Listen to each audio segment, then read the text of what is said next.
Hey, what's going on? So, just did a live, right?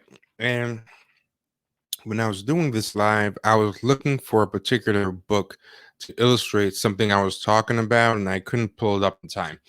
There was some kind of license issue with Amazon, and I had to take the book off of one Amazon device, like off the Kindle, in order to open it up in the Chrome browser and a bunch of other mess. So I just skipped it, but I'll put the link to the two other um, videos that today's excerpt applies to.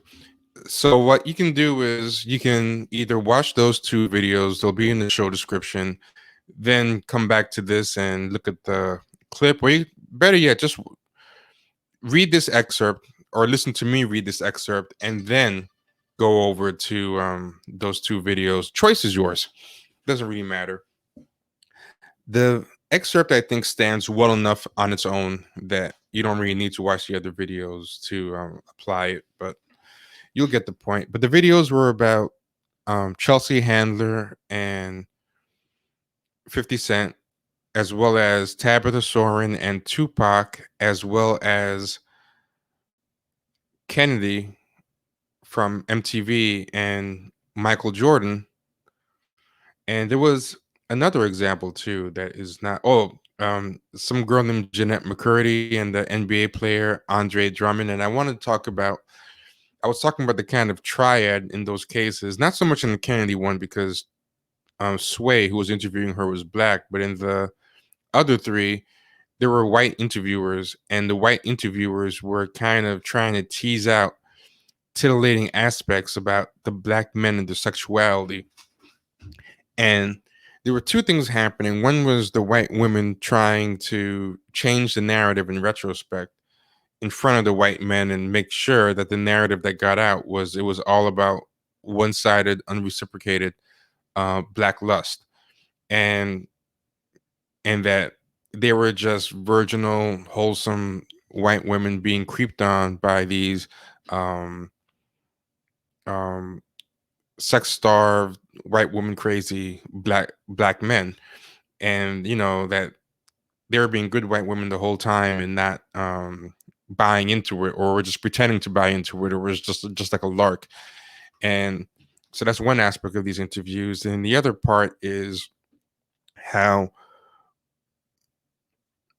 the white men seem more interested and sexually excited by the idea or the stereotype of the black men's hypersexuality, supposedly, or sexual prowess and physicality, than they really seem to care about the white women in all those cases. And another example was Michael Che and this woman who it turns out was on a reality show, Leah something.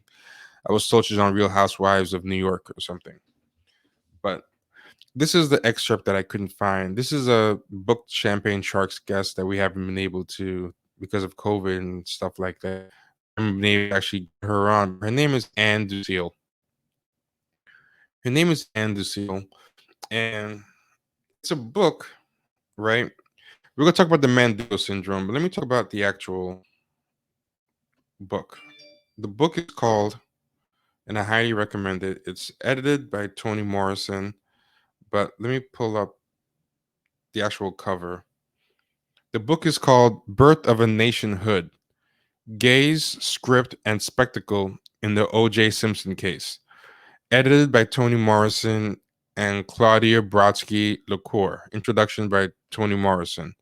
And the whole thing is basically about the kind of American racial narratives that played out in the media and in people's minds in the O.J. Simpson case, and how all these stereotypes and longstanding tropes about black men and white women and white men from back in slave times all kind of coalesced in that O.J. Simpson narrative, and that was a big reason why the case was so gripping to a nation, in the way that something similar, like maybe the Phil Spector case, that didn't involve a black man in it, didn't capture the imagination the same way. And the particular essay in this that was of interest to me, take note, Ishmael Reed, Champagne Shark's previous guest, is also in this book. But the particular one is The Unbearable Darkness of Being: Fresh Thoughts on Race, Sex, and the Simpsons by Ann DuCille. And Ann DuCille is a guest that we booked who we haven't had a chance to get on. But she talks about something, and it's a specific part of this essay that I want to talk about. Where is it? Mandingo syndrome. I want to read this passage. And when you read this passage, put it into context of the other stuff that we were talking about, right? The Mandingo syndrome. The last observation leads me back to what I want to say about the browning of Nicole Simpson. The blackness of black men is evidently so potent that one drop of black semen can turn a white woman brown, a white man green with envy. And think back to those interviews and how those white men were kind of talking, specifically a Tabitha Soren one. There seemed to be a lot of kind of envy in that when the guy was saying that Tupac's charisma was both compelling and repellent, and he, didn't explain what that meant. This is the real meaning behind the quote unquote one drop rule, the law of the hypodescent, which historically has defined anyone with a percentage of quote unquote African blood as black. It's not so-called black blood that is the issue, however, it's black semen. And the operative quote-unquote psychosis isn't the Othello syndrome, which is the black man crazed by lust for white women, but what I am calling here the quote-unquote Mandingo syndrome. And what she's trying to say here is that there's something called the Othello syndrome. The Othello syndrome is when white people try to frame interracial pairings, particularly between black men and white women, as one of the black man being deranged out of lust for the white woman and crazed by the white woman's virginal beauty. And what she's saying is that's one of America's foundational myths. But the truth is more often what she calls the Mandingo syndrome, white woman's penchant and willing submission to black men, and the national anxiety that even the possibility of such consensual coupling has traditionally evoked. And that national anxiety plays out in all those interviews and examples that we gave. Kennedy, that Leah woman with Michael Che, Tabitha Soren, Chelsea Handler, etc. This idea that national anxiety is what they speak to when they try to reassure, when first the white men are interviewing them, whether it's Jimmy Fallon or Howard Stern pressing about her engagement with 50 Cent, her sexual engagement with 50 Cent. The national anxiety plays out in the white men's mode of questioning, and it plays out in the white woman in the interviews reassurance and reframing, to reassure, trust me, it wasn't consensual, it wasn't reciprocal. That's the game that they kind of play. The white woman goes through a stage where she might slum or do whatever, but when she wants to get accepted back into white society, she has to explain that period. And she, because of that national anxiety about such consensual couplings, and what she does is kind of throw the black man under the bus and reassert her virginal white womanhood. And especially hard for women like Chelsea Handler and those types who kind of go a long way toward portraying themselves as depraved or sexually loose. One thing that they can kind of do is still kind of use the black man's lusting for them and their supposed um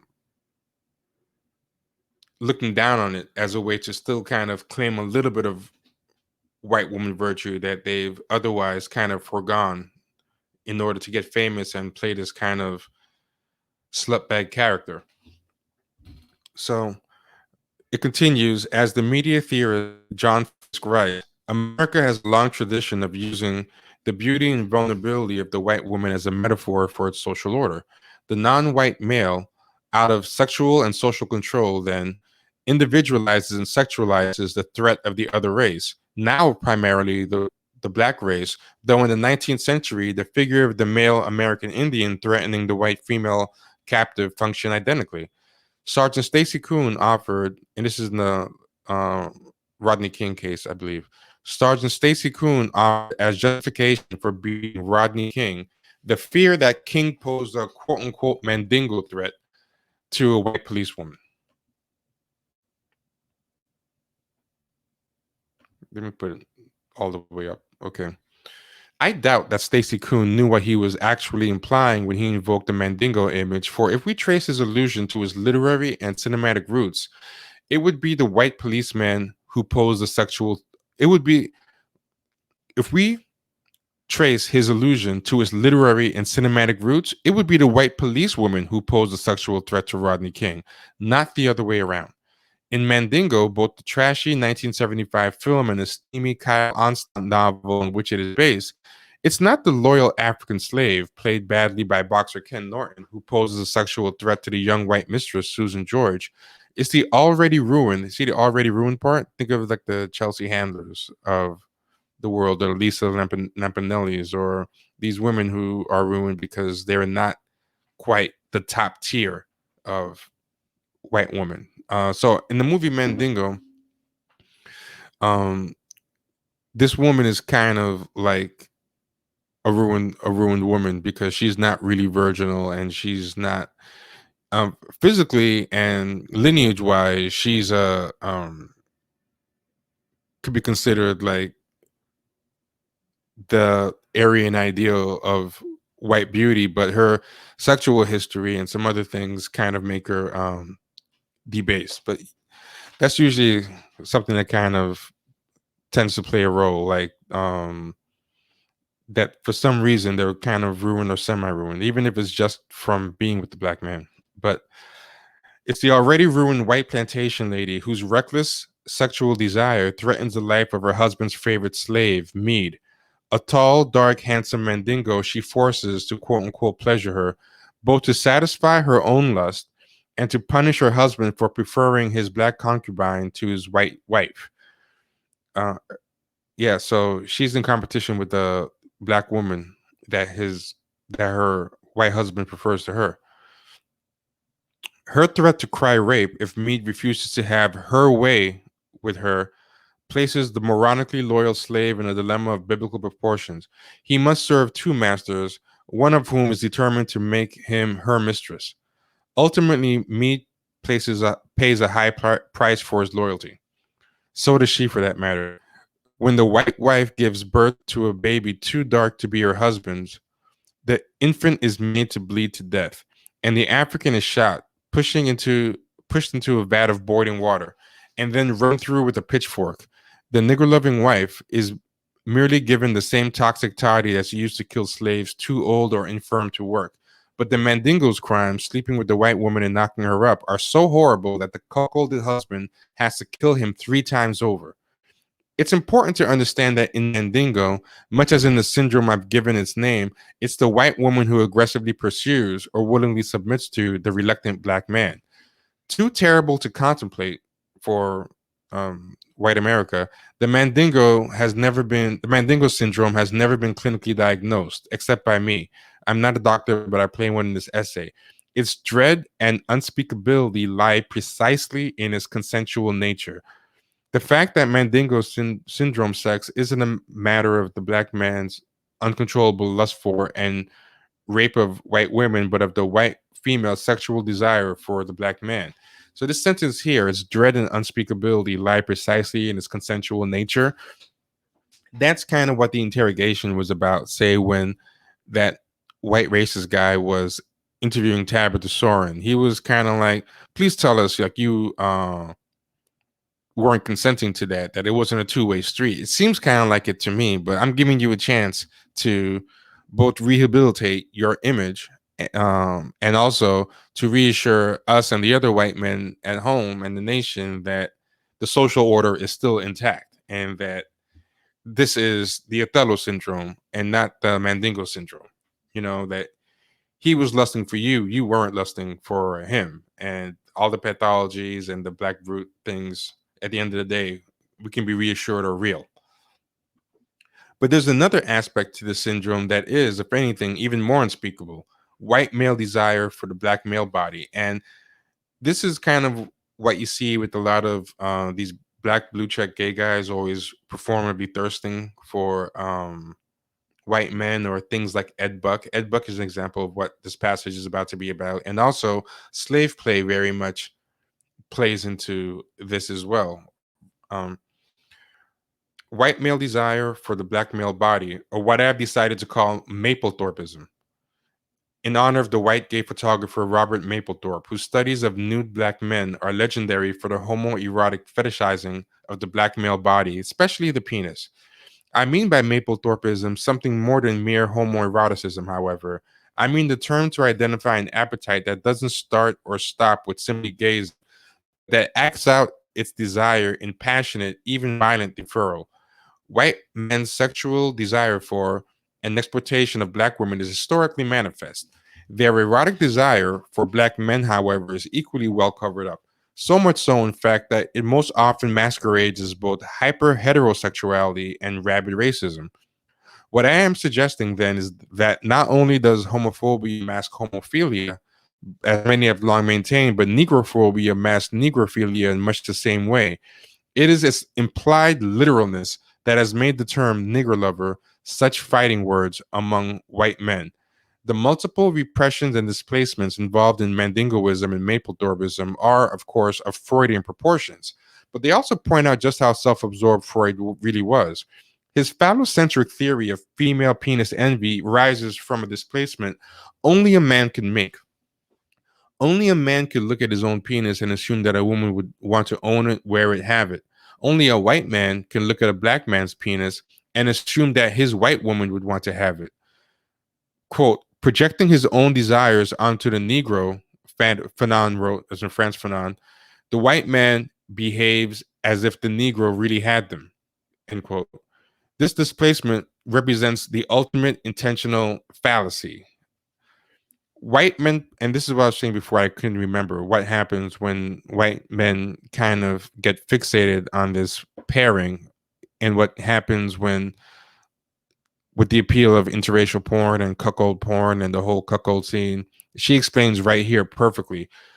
White men project their own latent desire for the black male penis onto white women and punish black men for a desire that is finally their own: to fuck a black man, to fuck like a black man, and to fuck a white woman with the black penis. So this is what's happening there, right? The white men project their own desire for the black male penis onto the white woman, and then they punish the white woman for what's really their own desire. And they punish the black man also in that pairing for what, again, is their desire. And their desire is to fuck like a black man, to fuck a white woman with a black penis, and um, to fuck a black man. And something else that I think kind of happens that she doesn't put here, but I think a lot of that kind of goes with a lot of these white guys who date black women a lot.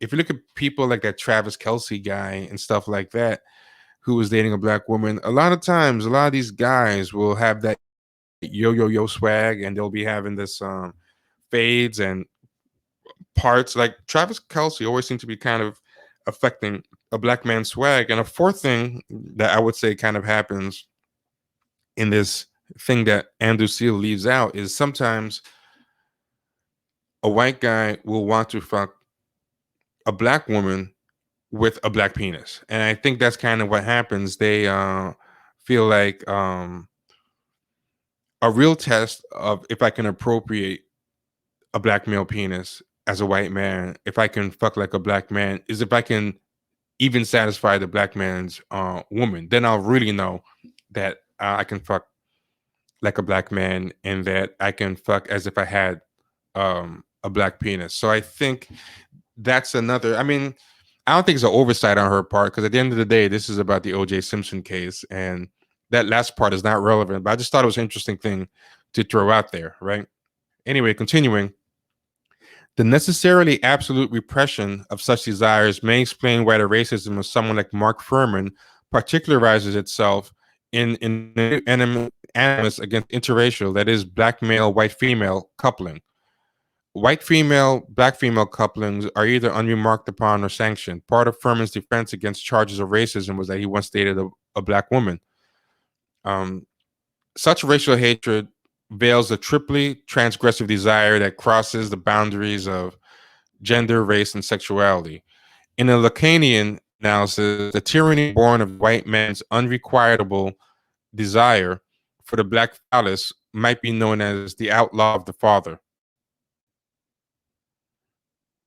I don't know for certain whether Mapplethorpism has its roots in slavery or the other way around, but it's no accident that both male and female slaves were often exhibited and sold in the nude, their naked bodies fondled, groped, and gazed upon by white men in the marketplace and on the plantation. Anyone who thinks that all this nudity, gaping, and groping was just a matter of the masters dispassionately assessing the reproductive organs of his property may be interested in a certain bridge for sale in Connecticut. White homophilia can only countenance itself by feminizing the black male it desires. Thus, the dominant, submissive master slave power relation of the peculiar institution was a perfect locus for playing out forbidden racial and sexual fantasies. The sports arena, often dominated by beautiful, athletic black male bodies, remains another. And I would say also the world of hip hop and entertainment in general remains a great place for this. So, yeah, I mean, it's a pretty good essay. I highly recommend it. I hope to get around finally once this COVID quarantine stuff is done and she's able to get her computer fixed. So, yeah, I thought that was a pretty interesting article, and I wasn't able to find it at the time of the original recordings I was doing, but I found it now, so I just threw it in there. All right, so just some extra context. And anyway, go to patreon.com/champagne sharks and become a member. And like, comment, share, subscribe, share this with people. Share, share, share. We need more followers. We've slowed down, and I want to get us climbing again. All right, take care, y'all. Be good.